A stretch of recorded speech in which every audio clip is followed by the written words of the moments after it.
Soy mucho de pálpitos. Lo malo es que nunca sé identificar el pálpito como pálpito hasta que ha pasado aquello que el pálpito anunciaba. Entonces me doy cuenta de lo bien que se me da prever acontecimientos. Cuando no se produce aquello que pronosticaba el pálpito, es como si el pálpito no hubiera existido, así que es un gran sistema para que nos dé la impresión de que tenemos razón más veces que no. En el fondo, nuestro cerebro nos cuida. Bien, pues tuve un pálpito. Y este fue que el ascenso de FTX, Alameda y la figura de su fundador, Sam Bankman-Fried, estaban creciendo demasiado rápido, lo cual suele acabar mal. En solo 2 años, FTX había pasado de ser una bolsa más a una de las principales. Su nombre aparecía en los estadios de fútbol americano. Ponía anuncios en la final de la Super Bowl, donaba a los candidatos a la presidencia americana, etcétera, etcétera. Estaba en todos sitios. De hecho, Sam aparecía en revistas de emprendimiento como el genio de la década, el billonario más joven, el tío con rizos más rizados, la persona capaz de entender exactamente qué pasa en el mundo cripto y lucrarse con ello. Como Ícaro, Sam se alzaba rápidamente hacia los cielos y su figura brillaba cada vez más, hasta que se quemó. Bienvenidos a un podcast sobre Bitcoin. Soy Alberto Mera y en este podcast, como puede uno imaginarse, hablo de Bitcoin. En el episodio de hoy vamos a explorar el ascenso meteórico de Sam Bankman-Fried y sus empresas, los sistemas que le llevaron ahí, las estratagemas que lo mantuvieron con vida más allá de lo que parecía posible y el impacto de toda esta situación para nuestro activo sin riesgo de contrapartida favorito, Bitcoin. Pero antes de entrar en toda esta jarana, veamos un par de cosas. Bueno, no las veamos porque esto es un podcast, pero puedes escuchar un par de consejos publicitarios de las dos empresas que patrocinan muy agradablemente este podcast. La primera, Relay. Por si quieres comprar Bitcoin, yo recomiendo hacerlo a través de Relay. Relay es una empresa que está en Suiza y te ofrece la posibilidad de comprar Bitcoin de manera sencilla y relativamente privada. Por eso me gusta, porque es dentro de lo más privado que puedes encontrar y súper mega sencillo. Tú vas ahí, mandas, bueno, no hace falta que vayas a Suiza, pero puedes mandar a través de la aplicación dinero a esta empresa en Suiza, euros, ponle, y ellos te mandan otro dinero, Bitcoin, a un monedero que tú controlas. Y ya está, no te piden ningún dato ni nada. Pero claro, como mandas a través de tu cuenta bancaria o a través de tu tarjeta bancaria, pues los datos de tu banco sí que están ahí. Y tu banco tiene datos tuyos personales. Por eso digo que no es 100% privado, pero sí que es bastante privado. Y si ya tienes bastantes sats y empiezas a pensar en la posibilidad de igual guardar esos sats de manera más segura, yo recomiendo hacerlo en un monedero frío, una billetera fría, y en este caso concretamente la Bitbox. La Bitbox mola también porque es muy sencilla, ya sabéis que a mí me gusta recomendar cosas fáciles, entonces la Bitbox es una billetera fría que te permite guardar tus bitcoins de manera segura y que además es sencilla de emplear, así que no te complica demasiado la vida el acceder a lo que es el mejor método para guardar tus bitcoins de manera que no estén en la cuenta de nadie que no seas tú, cosa que como veremos en el podcast de hoy es importante. Bien, pues vamos al lío.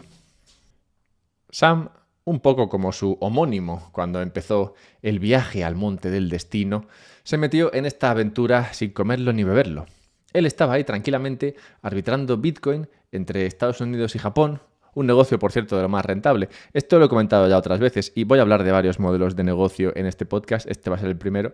Había una época en la que el precio de Bitcoin era muy dispar en las diferentes bolsas, ¿vale? Porque no había suficiente liquidez, no había suficientes SAMs arbitrando esta diferencia. Entonces podía pasar y ocurría que en Japón había un precio de Bitcoin y en Estados Unidos había otro. Y entonces lo que hacía este chico era, pues básicamente, imprimir dinero, cosa que como veremos ha sido algo que ha llevado a cabo en su carrera profesional más veces que esta. Y es que compraba, ponle, Bitcoin en Estados Unidos a 1 y lo vendía en Japón a 1,10. Y así todo el rato imprimiendo dinero gratis con cero riesgo o un riesgo muy bajo. Así que esto es lo que hacía Sam en esos primeros días. Luego, como sabemos, el arbitraje se fue diluyendo y más o menos hay un precio universal global de Bitcoin, que es, como sabéis, una media de las diferentes bolsas en las que cotiza Bitcoin. Bien, total, que empezó ahí y una cosa fue llevando a otra hasta que acabó en la portada de Forbes. Ya sé que muchas veces vemos en estas personas sobre las que se escribe tanto algo realmente especial, pero esencialmente son como nosotros y son en gran medida sus circunstancias las que les llevan por ese camino digno de ser contado. Tú muchas veces vives aventuras similares, como cuando vas a tomar una caña un jueves al mediodía y llegas a casa de madrugada habiendo perdido un zapato. Es solo que no son aventuras tan dignas de ser contadas. Total, que a Sam le fue tan bien con ese tema del arbitraje que se montó su propio fondo de inversión. En cripto, nada menos. Alameda. Quedaos con el nombre. Es, pues eso, Alameda. Y se salió del negocio del arbitraje, donde se acabó el retorno gratis, como decía, para dedicarse al apasionante mundo de la inversión en shitcoins y el farming, actividad que explicaré en un momento. Hay bastante de genio en lo que viene a continuación. Muchos pensaréis, sobre todo en Estados Unidos, donde se ha perdido mucho dinero, muchos pensarán, joder, pero este tío es un impresentable, es un mentiroso, ha timado a muchas personas. Que sí, esto también es posible. Pero también es verdad que es bastante genio. Bastante genio porque llevar a cabo todo lo que llevó a cabo y sacar adelante todo lo que sacó adelante, pues no es fácil. No es algo que esté al alcance de cualquiera. Si escucháis unos ñiqui-ñiquis de fondo, eso es mi perra que ha encontrado un juguete. Y entre eso y que dé la brasa, prefiero el juguete. Total, que Sam es bastante genio. Fue capaz de sacar adelante este imperio y eso explica por qué ganó tantas portadas. Alameda, cuando creó Alameda por sí misma, pues ya podría haberse quedado ahí. Realmente Alameda era un fondo de inversión y probablemente habría ganado dinero, pero a veces a las personas nos puede la ambición y a esta persona pues sí que le pudo. Entonces, cuando había creado Alameda y estaba ahí funcionando como un fondo, dijo, oye, voy a crear otra cosa. Voy a hacer una bolsa, FTX. Y eventualmente no solo FTX, sino que eventualmente se crearon hasta 134 empresas más. Lo sé porque hoy se ha declarado la quiebra de 134 empresas. Entonces sé que son 134. Bueno, y probablemente alguna más que no se haya declarado la quiebra, como 2 o 3. Pero bien, FTX es una bolsa. Y lanzar una bolsa es difícil. Es difícil no porque sea difícil lanzarla, o sea, tú puedes lanzar una mañana, pero es difícil que una bolsa funcione porque necesitas liquidez, ya que la gente va a comprar y vender donde hay liquidez. Si no hay liquidez, entonces tú puedes lanzar una bolsa que no va a ir a comprar y vender ahí ni pepito. Y si no va ni pepito, pues no vas a ganar dinero. Y si no ganas dinero, pues ya ves tú qué tontería de inversión. Es donde se empieza a ver el valor de unir Alameda, el fondo de inversión, con FTX, porque Alameda, que tenía dinero y tenía tokens, lo que podía hacer era actuar de market maker, que se dice que es básicamente pues, una persona que compra y vende sobre el mismo activo. Vamos, que se pone ahí en Bitcoin y lo mismo te vende que lo mismo te compra. Y eso es bueno, porque eso es liquidez. Y esa liquidez la aportaba Alameda. Entonces se puede decir que FTX, digamos, tuvo ese primer éxito o consiguió, digamos, salir del anonimato gracias a que, al final, FTX partía de la misma base que partía Alameda. Ambas eran empresas fundadas por Sam y entonces se consiguió que gracias al dinero que tenía Alameda se crease una bolsa líquida. Y una bolsa líquida puede dar para mucho juego. Una vez que tienes una bolsa que funciona y que la gente utiliza, ya puedes empezar a sacarle partido a eso. Si tu otra empresa es un fondo de inversión, como en este caso era. Es como tener una tienda de verduras y al tiempo una granja. Entonces, en la tienda tú ves lo que la gente compra y en función de eso, en la granja plantas unas cosas o plantas otras. Esto es igual, solo que en la bolsa ves los tokens que la gente compra y con tu fondo puedes también comprar esos tokens. Puede incluso que antes que el pobre pelao que mete la orden en la bolsa. Pero esta parte dudo que esté demostrada. Por cierto, esto es un poco lo que pasa con Robinhood, esa aplicación para comprar y vender acciones americanas en Estados Unidos. Esta empresa no te cobra comisiones por comprar y vender. Es gratis. Es gratis porque esos datos de quién compra y quién vende se los cede luego a fondos de inversión. O sea que, como sabes, y como espero que recuerdes siempre, no hay nada gratis. De hecho, cuanto más gratis, peor. Más caro te va a salir. Bien, en cualquier caso, esa utilidad de ver lo que la gente compraba y vendía en FTX no era la principal función de FTX para Alameda. Su utilidad principal era la de ser una bolsa que funcionaba, porque gracias a eso podías sacar tu propio token, FTT. Y ahí es donde el dinero de verdad puede hacerse. La mejor manera de ganar dinero es, y será siempre, imprimirlo tú mismo. FTT es el token de FTX y nació siguiendo el estándar Sitcoin para los tokens de bolsas. Vamos, que tú tienes una bolsa que funciona y lo segundo que deberías hacer es sacar tu token Sitcoin. ¿Por qué? Pues porque con ese token Sitcoin es muy fácil, bueno, como digo, ganar dinero porque lo imprimes tú, pero es fácil darle una utilidad. ¿Cuál es la utilidad, entre comillas, que se le da a este token? Bueno, pues te ofrece descuentos. Por ejemplo, si tú pagas 0,05 ponle comisión por hacer compras y ventas en la bolsa, pues si tienes el token ese, pues en lugar del 0,05, pues igual pagas el 0,04. Luego también te da acceso a, yo qué sé, cualquier otra chorrada varia. Te permite acceso VIP a la plataforma. Y bueno, una serie de variadas tonterías que lo que te permiten es obtener una serie de ventajas, ¿no? Como si fuese ese del club inversor de FTX. Y eso, digamos que le da utilidad al token. Al tiempo, pues esa utilidad puede ser un poquito escasa, lo que haces es tratar de subir el valor de ese token. ¿Cómo? Pues como sabemos, si tienes una bolsa que funciona, esa bolsa gana dinero porque la gente compra y vende y paga comisiones. Entonces, ¿qué hacía FTX? Pues con ese dinero que ganaba FTX, lo que hacía es que compraba el token y luego lo quemaba, ¿vale? Esto es una cosa muy típica, como digo, es el estándar dentro de los tokens de bolsas. Tú tienes un token de una bolsa, pues lo primero que tienes que hacer es empezar a comprártelo tú mismo con el dinero que ganas con la bolsa, porque así lo que haces es subir el valor del token, para que el token ese pues no se vaya a cero, que es a donde se iría, y bueno, a donde eventualmente se acaban yendo todos. Pero bueno, eso es FTT y así es como funcionaba.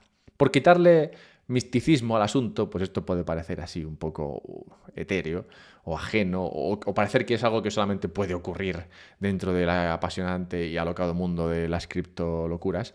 Esto es como si el Banco Santander emitiera un token, por el Santis, ponle, y tú obtuvieras estos por ser cliente y luego pudieras comprar y venderlos en la bolsa. Los Santis tendrían el valor que fuera y la gente comerciaría con ellos o no. Probablemente los guardaría, los atesoraría si pensase que el negocio de Santander va muy bien y por tanto el banco comprará y quemará a Santis, subiendo el valor, y viceversa. Como el Banco Santander no es guay, para que engañarnos, pues no creo que pueda hacer esto. Imprimir dinero no es fácil, solo está al alcance de aquellos que dan una impresión de crecimiento suficiente como para compensar el riesgo de tener tu dinero en la moneda que imprime una empresa. Ahora, si consigues que los Santis tengan algún valor, como FTX consiguió con FTT, entonces las posibilidades que se abren son infinitas. Una vez que tienes un activo con valor, esto es como tener, no sé, como tener un tío alcalde, no sé, es brutal. Lo puedes usar para muchas cosas, pero principalmente lo puedes usar como colateral para obtener otros activos con valor. Es mágico, es como tener un tesoro que puedes cambiar por tesoros de verdad. Por ejemplo, el fondo Santander Bolsa podría depositar Santis como colateral en el banco Santander, ir allá a la oficina. Oye, chaval, ¿qué tal? Bien, pues venga, vengo aquí a depositar estos Santis, 1 millón de Santis, de euros, ¿no? Digamos, de Santis. Y me voy a llevar, como tienes aquí este colateral, que son estos Santis, pues me voy a llevar 1 millón de euros, ¿no? En billetes de 100. Gracias.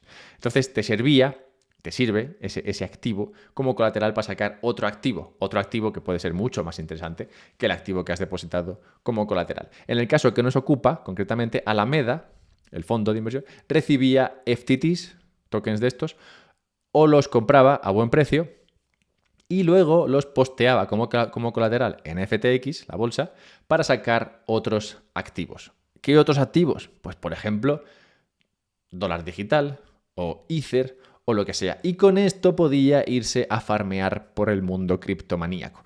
¿Cómo funciona lo de farmear? Bueno, no me voy a meter en mucha historia, pero básicamente cuando tú lanzas un token, una manera de conseguir que la gente meta liquidez a ese token, como recordaréis, la parte de la liquidez siempre es importante cuando lanzas un token. Bueno, pues para conseguir liquidez, lo que hacías es que ofrecías a la gente la posibilidad de conseguir el token tuyo, el que acabas de lanzar, si ponían liquidez en el mercado en el que cotizaba tu token, ¿vale?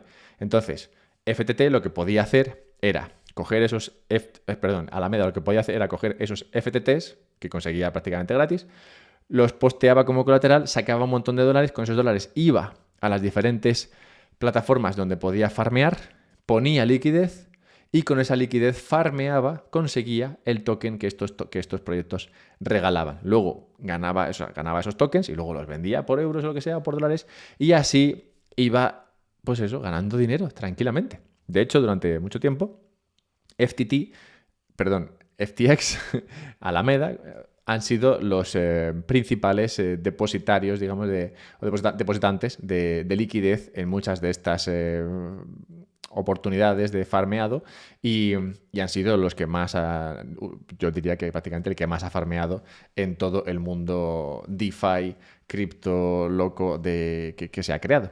Entonces, esto es, claro, para Alameda es un negocio brutal, porque esto es realmente lo que hacen los hedge funds, por ejemplo, muchas veces lo que hacen es que encuentran una posibilidad de ganar un 1% ahí en algún mercado y lo que hacen es que consiguen un montón de deuda, se apalancan mucho y meten ahí todo el dinero ese que han conseguido a ganar ese 1%, y como están muy apalancados, pues aunque solo sea un 1%, ganan dinero, rascan algo. Pues imagínate esto, pero en vez de rascar ese 1%, estás rascando, farmeando en este caso, pues igual un 10, un 30, un 50% con un montón de apalancamiento que encima te ha salido gratis, porque los FTTs que te permiten sacar el dinero te los regalan o los consigues muy fácilmente de esa bolsa FTX que es hermana tuya. Así es como Alameda, FTX ganaron un montón de dinero, básicamente, ¿vale? Entonces, entre apalancamiento y operaciones varias, el fondo Alameda, en un momento dado, dio con un gran proyecto que os sonará. Un proyecto en el que invertir o en el que farmear. Terra. Todos os recordaréis el interesante caso de Luna. Luna, este token que ya comenté en su día cómo funcionaba y demás, y que se fue a 0 o a 0,000000001 o algo así. Bien, pues se metió ahí y se metió, supongo que con bastante pasta. Como sabéis, Luna se fue al carajo y esto muy probablemente quebró el fondo de Alameda. Y esto no fueron buenas noticias para nadie, claro. ¿Qué pasa cuando quebró Alameda? Alameda quebraron un montón de fondos más, recordaréis Three Arrows Capital, quebró Celsius, quebraron un montón de cosas gracias o por culpa de la cuestión de Luna. Y también se podría, no está del todo confirmado, ¿no? Pero hay muchas, digamos, pistas que nos indican que Alameda habría quebrado en este punto. Entonces lo que pasó fue que Alameda tuvo una reunión con FTX, vamos, que Sam se metió en el baño y dijo, a ver, voy a reunirme conmigo mismo y a ver qué hago yo para solucionar esta situación. Y entonces llegó a la conclusión de que lo que iba a hacer era rescatar con FTX al fondo Alameda, ¿vale? Entonces, allá por la primavera le mandó de FTX a Alameda unos 4.000 millones en tokens de FTT, que luego usó Alameda. Pero bueno, eso lo explicaré ahora. En su día, cuando todo esto de Luna ocurrió, Sam salía diciendo que, abro cita, hay algunas bolsas que son insolventes, aunque aún no se sepa. Cierro cita. No se puede decir que no avisase el hombre. El balance de Alameda en junio de 2022, tras recibir el rescate, muestra unos 6.000 millones de exposición a FTT, al token ese de FTX. Se estima entonces que usó gran parte de estos FTTs como colateral para conseguir préstamos en otras monedas menos shitcoineras que FTT. ¿Vale? Entonces, a ver, pues si me habéis perdido en algún momento. Tenemos el token FTT, que es lo que permite montar este fiestorro. Tenemos el fondo, que era un fondo de inversión normal, lo que pasa es que en el momento en el que tienes acceso a apalancamiento gratis, pues oye, ¿por qué no? Tenemos el fondo, tenemos las malas inversiones, porque al final pringaron en una inversión, en Luna, donde perdieron todo, y FTX salvando a todo el mundo. FTX, que al final es lo mismo que Alameda. Digamos que un hermano salva al otro de la muerte. Pero no solamente salvó a Alameda, sino que en su día, cuando pasó esto de Luna y demás, FTX salió ahí salvando a todo el mundo, dando una muestra de fuerza, diciendo, chavales, no pasa nada, tenemos dinero para salvar aquí a todos Dios. De hecho, salvaron a BlockFi, también salvaron a Voyager, bueno, una serie de empresas que también se vieron muy comprometidas por toda la caída del mercado Bitcoin y cripto, ¿no?, que se vio derivada del colapso de Luna. Pero ¿qué pasa? Que a pesar de esas muestras de fuerza, siempre hay alguien más fuerte que tú. ¿Cómo se va todo al carajo? ¿Vale? ¿Cómo se va este interesante sistema al carajo? Pues hasta aquí bastante sólido todo. O sea, un poco trampeante, tirando a ilegal, pero oye, muy, muy rentable, y solamente había ese pequeño agujero brutal de Alameda que se salvó, se tapó tranquilamente con esos tokens que tenía FTX por ahí, y podría haberse quedado ahí la historia. De hecho, esto viene desde primavera de 2022, estamos a finales de 2022, cuando se va todo al carajo. ¿Por qué se va al carajo? Pues se va porque, como digo, hay bolsas más grandes, gente más fuerte que tú. La principal bolsa de criptomonedas, Binance, entró en su día en el accionariado de FTX y salió del mismo a principios de año. Al hacerlo, le dieron 2,1 billones, o sea, 2.100 millones en dólares digitales y FTTs, tokens de FTX. Hasta ahí, todo bien. Entonces, observemos un poquito en detalle qué pasaba con el token este de FTT. FTT es, como digo, el token ese de FTX, y resulta que era un token, bueno, sigue siendo, lo que pasa es que ahora prácticamente no vale nada, pero era un token que tenía una cotización, un dinero en circulación muy pequeño, al menos en comparación con la cantidad de FTTs que existían. Vamos, que en el mercado de FTTs se movían pocos FTTs, mientras que en el mundo FTT había... O sea, en el mundo cripto había muchos FTTs. Pero claro, la gente no vendía esos FTTs porque la mayoría los tenía FTX o los tenía Alameda, los tenían, digamos, amigos, que lo que hacían no era vender la moneda, ¿vale? Entonces, el token mantenía un valor bastante bien, de hecho, subió muchísimo desde el primer precio, que no sé si fue menos de $1, hasta 20 y pico dólares o algo así. Y se mantenía bastante bien, principalmente gracias a esas compras recurrentes que digo que FTX hacía con las comisiones que gana en su actividad normal de ser una bolsa que permite a la gente comprar y vender. Esa baja circulación de tokens permitía que el precio se pudiese mantener fácilmente con poco dinero. Y esto es interesante comprenderlo porque a veces... Esto es una cosa que confunde a muchas personas. Por ejemplo, Bitcoin tiene un precio en dólares y mucha gente se fija en ese precio en dólares. Pero tened en cuenta que ese no es el precio de Bitcoin. Ese es simplemente el precio de Bitcoin en el mercado que existe ahora con los Bitcoins que están en circulación. Por ejemplo, para mí, el precio de Bitcoin frente a dólar es otro que el que refleja la bolsa ahora mismo. Y cada uno tendrá un precio. En función de cómo ellos vean el precio de Bitcoin, si lo ven más bajo o lo ven más alto, pues podrán ir a la bolsa y comprar o vender el token. Pero es importante entender que ese precio en el que está el mercado ahora mismo es simplemente el reflejo del dinero, de la cotización del activo en la bolsa ahora mismo, pero que no tiene por qué ser, claro, el precio que tenemos cada uno de ese activo en la cabeza. En el caso de Bitcoin, como digo, esto es importante porque el circulante frente a todo el Bitcoin que existe es pequeño, porque mucha gente tiene Bitcoin no en las bolsas, sino que lo tiene, pues eso, guardado en un monedero frío. Bien, pues FTTs en circulación había alrededor de 1/3 de lo que tenía Alameda, el fondo, en su balance. O sea, si tú tienes, es como si tienes, pues, 3 manzanas y en el mercado solo se cotiza una manzana. Pues si tú quieres vender manzanas, vas con tus 3 manzanas al mercado ese en el que solo se compra y se vende una, te digo yo que vas a tirar el precio de las manzanas, porque son muchas manzanas las que tú tienes para el mercado en el que quieres comprarlas y venderlas. Entonces, Alameda tenía mucho FTT en el balance en comparación a lo que existía en el mercado. Imposible para ellos totalmente salir. O sea, imposible para ellos vender sin tirar el precio. Pero claro, no iban a hacerlo, porque Alameda es amigo de FTX y todos vivían bien con su token FTT. La fiesta, entonces, como veis en este sistema, acaba si algún gracioso de repente se ponía a vender un montón de FTTs. ¿Y quién tenía un montón de FTTs? Binance. Entonces Binance de repente dice, oye, recordáis que Binance tenía un montón de FTTs de cuando vendió su participación en la empresa de FTX. Dice, bueno, pues oye, que voy a vender. Que tengo un montón de FTTs, he visto algo que no me gusta y voy a vender. Y en ese momento a todo el mundo se le ponen de corbata. Dice, hostias tú, si te pones a vender y tenías, creo que Binance tenía unos 500 y pico millones. 500 y pico millones eran muchos millones de FTTs para ir a ese mercado pequeñito en el que cotizaba FTT. Dice, si te pones aquí a vender, lo vas a tirar.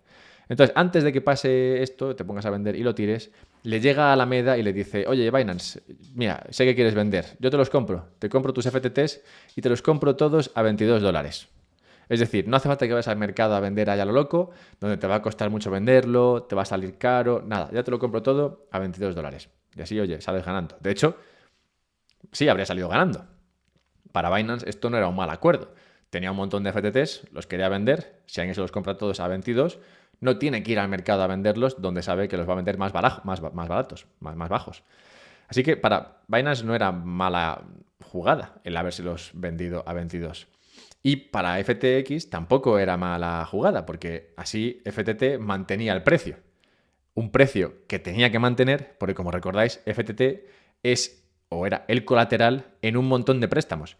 Y como colateral, si baja de precio, entonces todo eso que se ha pedido prestado con FTT de colateral, de repente tiene que ser devuelto, porque el colateral no es suficiente. Es como si tienes una casa respaldando una hipoteca y de repente la casa pues se convierte en una cabaña. Pues ahora de repente, oye, digamos que la casa esa no respalda el préstamo, ¿vale? Entonces, no le venía bien a nadie de FTX, bueno, ni de Alameda, ni de cualquier empresa que tuviese FTT en su balance, que FTT bajase de $22. Porque si bajaba de 22 empezaban las liquidaciones. Pero, Binance dice, a pesar de que le habría venido bien, digamos, en términos monetarios, Binance dice que no acepta vendérselo todo a esta gente por $22 y que lo va a vender en el mercado. Y allá que se vayan.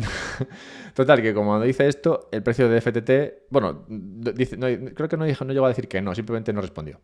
Entonces el precio de FTT empieza a caer. Y la gente se empieza a mosquear. Dice, hostia, tú, el precio de FTT está cayendo, esto se puede ir un poquito al carajo, la gente empieza a ir a por su dinero a FTX, en plan, oye, igual mi dinero no está a salvo en esta bolsa porque tiene este token, y este token es muy importante para ellos y se está yendo para abajo, oye, pues igual tengo que sacar mi dinero, voy a sacarlo, bien, lo he sacado, uy, pero mi vecino no ha podido sacarlo, hostias, ya no puedo sacar mi dinero, uy, se acabó, corralito, ya no hay dinero para todos, ha implosionado. No voy a entrar en las razones que llevaron a Binance a tomar esta decisión. Como digo, económicamente no era una mala oferta. Oye, ¿lo quieres vender? Pues te lo compro todo a 22, ya está. Pero, oye, pues Binance tendría sus razones para decidir venderlo en mercado sabiendo las consecuencias que esto podría acarrear. Y entre las consecuencias, pues claro, las reservas de FTX empezaron a desaparecer. A desaparecer por varias razones. Primero, porque, bueno, tenían que hacer frente a esas retiradas de efectivo de personas que querían su dinero, y también porque empezaron a vender reservas para tratar de comprar el token de FTT y que así no se fuese a cero. Entonces, se puede observar en el mercado que las reservas de FTX, el dinero que tenían ahí guardado para, digamos, un día de lluvia, empezaron a desaparecer antes de que se viera claro lo que estaba pasando. Lo cual habla de lo inseguro que es dejar tu dinero en manos de otro, sobre todo si ese otro no es tu amigo. Porque claramente hay alguno que supo sacar su dinero, de hecho hay uno que sacó 200 y pico millones en una sola transferencia, cuando ya se está empezando a ir todo al carajo. O sea que hay algunos que consiguieron sacar su dinero de FTX. O sea que si eres amigo del que tiene la bolsa, pues igual sí. Pero si no eres amigo, definitivamente no dejes tu dinero en la bolsa, no es buena idea. Bien, llegados a este punto, es interesante diferenciar entre FTX y el Banco Santander. Pues antes lo hemos hecho para hablar de un hipotético token. Veámoslo ahora llegados a este punto. Bien, pues los dos, tanto FTX como el Banco Santander, reciben depósitos y luego realizan una actividad financiera con ellos. Pero FTX no es un banco, mientras que el Santander sí. FTX solo puede prestar el dinero que tiene en caja, no puede crear reservas de la nada, como si puede un banco bajo la Reserva Federal o el Banco Central de turno. FTX, vamos, no tiene a quién llamar. No tiene a quién llamar para decir, oye, tengo un problema de liquidez, por favor, sálvame el culo. 1.140 millones salieron de FTX en una semana. Todas las reservas de FTX se usaron en hacer frente a esas salidas y a tratar de sostener el precio de FTT. Es como si todo el mundo se pusiera a vender euros, con la diferencia de que el Banco Central Europeo tiene bastantes más reservas y la posibilidad de subir tipos para hacer que la gente farmee euros en lugar de venderlos. Pero vamos, que es la misma dinámica. Claro que FTX lo que podría haber hecho es tener todos esos depósitos en reserva, no haber llevado a cabo lo típico esto de reserva fraccionaria, pero como es obvio, no era el caso. Al parecer, el agujero que taparon en Alameda les dejó demasiado expuestos. Y este ataque, entre comillas, esta venta de FTTs ha sido suficiente para romper el balance de FTX. Romper FTX, por otra parte, significa que todos los que dependían de FTX también están rotos. Esas empresas en las cuales había invertido o a las cuales había salvado, ahora se encuentran en problemas. Voyager, BlockFi, los que tenían depósitos en FTX, los tenedores de FTT, los contratos en Cryptolandia que aceptaban FTT como colateral. Todo esto de repente se puede ir al carajo. E igual que pasó con Luna, cuando cayó Luna, probablemente haya un contagio. Como veis, lo de Luna ocurrió hace casi, yo diría, 6 meses. Y ahora está implosionando una bolsa debido a esas lluvias, ¿no? Esas lluvias, estos lodos. Pues puede pasar tranquilamente que dentro de 3 o 4 meses algo implosione por ahí. De hecho, si recordáis, en la crisis de 2008, lo que se llevó por delante a Lehman Brothers, que ahora todo el mundo compara el momento Lehman con el momento Alameda, no pasó inmediatamente. Creo que pasaron 8 o 10 meses desde que se empezó a oler la tostada hasta que el banco efectivamente implosionó. Y es que estas cosas llevan su tiempo, el que trascienda todo y se acaben de romper. Y esto es importante tenerlo en cuenta.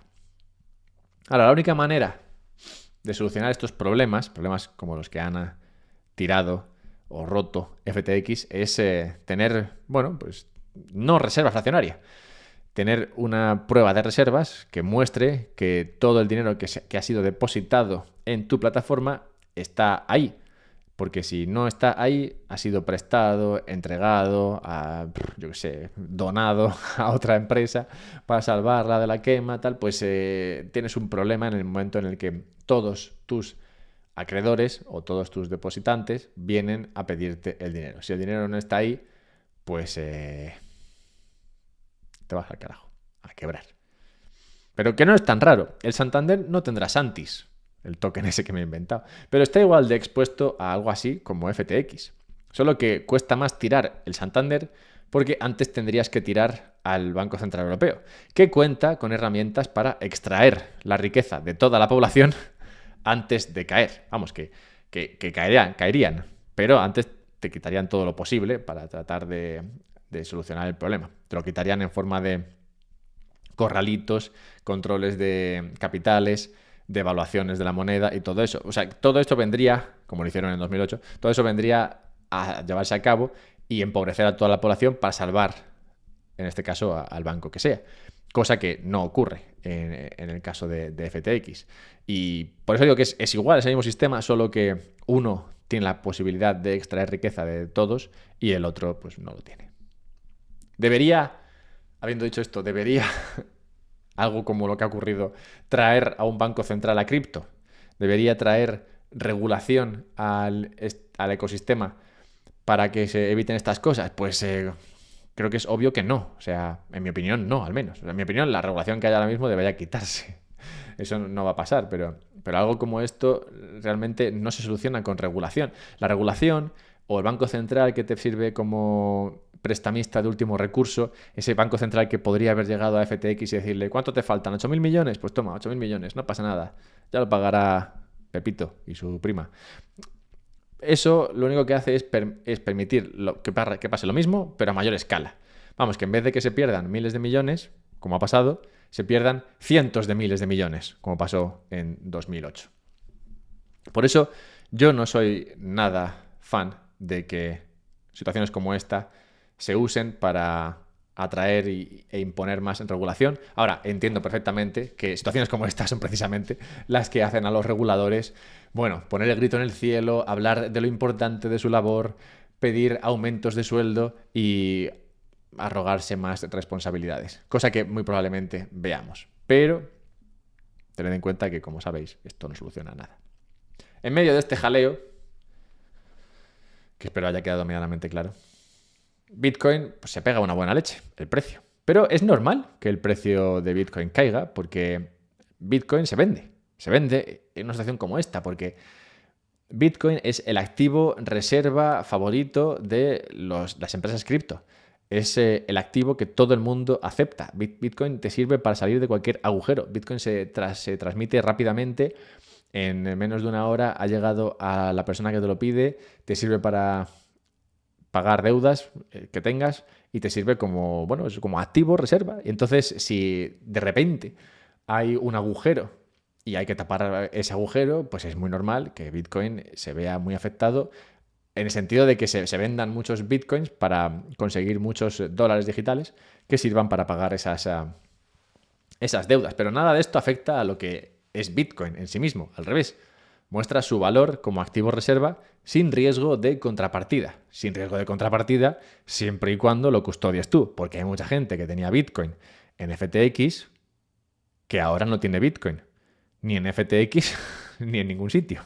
Entonces, eso es importante tenerlo en cuenta. Bitcoin no tiene riesgo de contrapartida, no es la deuda de nadie, pero debes guardarlo tú, porque si lo guarda otro, entonces, bueno, pues tienes el riesgo de que ese que lo guarda, de repente, lo pierda. El valor, para ir cerrando, el valor de pontificar anti-shitcoins en esta industria no sé cómo definirlo realmente. Es, digamos, más interesante pontificar sobre esto en esta industria que en cualquier otra, porque te das cuenta que durante los últimos 2 años, 3 años, desde 2020 más o menos, muchos de los maxis, como yo, sobre todo los maxis más tóxicos, hemos ido hablando de el riesgo de meterte en shitcoins, el riesgo de no tener Bitcoin bajo tu custodia, el riesgo de meterte en todos estos tokens que brillan mucho y no sé qué, el riesgo de hacer todas estas cosas que sí, que puede en su día subir mucho de precio, como subió mucho de precio el token de FTX, pero que eventualmente se va al carajo. Y digo que es interesante pontificar en este aspecto porque la consecuencia se ve rápido. O sea, llevo pontificando también sobre la caída del dinero fiat y los que son amantes del oro, por ejemplo, llevan haciendo esto desde desde 1970 más o menos. Y el dinero fiat sí ha perdido mucho valor, pero no ha explotado. La gente lo sigue usando tranquilamente. Entonces, en el mundo fiat, pues sí, todo se va al carajo, pero se va al carajo muy despacio. Ahora, en el mundo cripto mola porque dices, oye, esto se va a ir al carajo antes o después. Y ocurre mucho más antes que después. Así que espero que al menos sirva, que no va a hacerlo, ¿no? Pero sirva medianamente como lección a muchas personas que creen que, bueno, que cripto es, no sé, pues un paraíso donde se pueden hacer 1000 cosas y todo está bien. Realmente hay que distinguir, y esto nos permite hacerlo, Bitcoin de cripto, donde nos encontramos con un montón de activos que realmente son la deuda de una empresa o una persona y que en un momento determinado pueden no valer nada. Y así concluye esta odisea del chico cuyo nombre apuntaba las gestas que llevaría a cabo, Sam Bankman-Fried, que en español sería Sam Banquero Frito. Si te ha gustado, pues nada, escríbeme en Twitter, @alberto_mera. También me puedes ayudar en esta apasionante labor de comentaros qué es lo que pasa con Bitcoin y todo lo que está ahí alrededor moviéndose. Y puedes hacerlo a través de Patreon, patreon.com/un podcast sobre Bitcoin. Puedes hacerlo en Twitch, donde hago directos hablando de estas y otras apasionantes cosas. He dicho apasionantes muchas veces, creo. Puedes escuchar este podcast en Fountain, donde por lo visto soy el número 44. Me gusta porque 4 y 4. Podría ser 3 y 3, también me gustaría. O 22, los dos patitos. Total, que puedes escucharlo en Fountain, donde tú recibes sats y yo también recibo sats. Todos recibimos sats, es una fiesta. Y también, pues nada, lo típico, ¿no? Que si quieres comprar Bitcoin, no shitcoins, pues puedes hacerlo a través de Relay. Y si quieres guardarlas, pues guárdalas en la Bitbox. Encontrarás enlaces a ambos servicios y productos y descuentos y todo esto. Ah, bueno, y también a toda la documentación detrás de este podcast en la descripción del mismo. Muchas gracias y no miréis por encima del hombro a nadie por ser bitcoiners. Al final, todos estamos expuestos a la imbecilidad en algún momento u otro. Un abrazo.